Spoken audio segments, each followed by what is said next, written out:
Understanding idioms. Up a gum tree. Hello and welcome to today's English learning session. Today, we'll delve into the fascinating world of idioms, particularly the phrase, up a gum tree.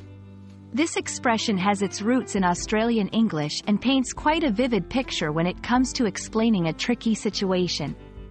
So, if you've ever felt stuck, this is the perfect lesson for you.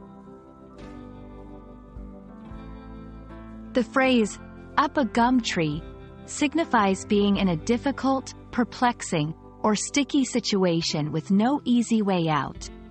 Imagine a koala climbing up a tall gum tree and not knowing how to get back down.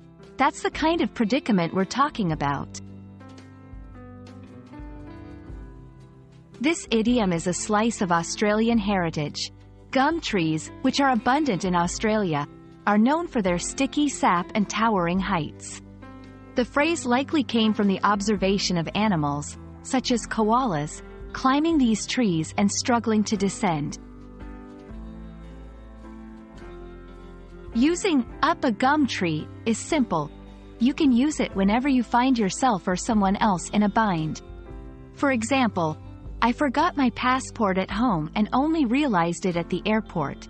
I was really up a gum tree.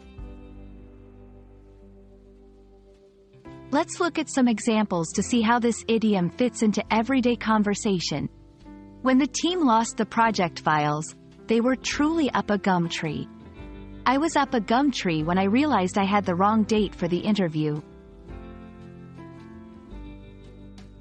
Sometimes you might hear variations like, up a tree, or barking up the wrong tree. While similar, each of these idioms has its own unique usage and meaning, which we'll explore in future videos. I hope this helps clarify the meaning of up a gum tree for you. It's a colorful way to describe a tough spot that you might find yourself in. Remember, English is a language rich with such expressions, and learning them can be both fun and helpful. Thanks for watching, and I look forward to seeing you climb to new heights in your English learning journey.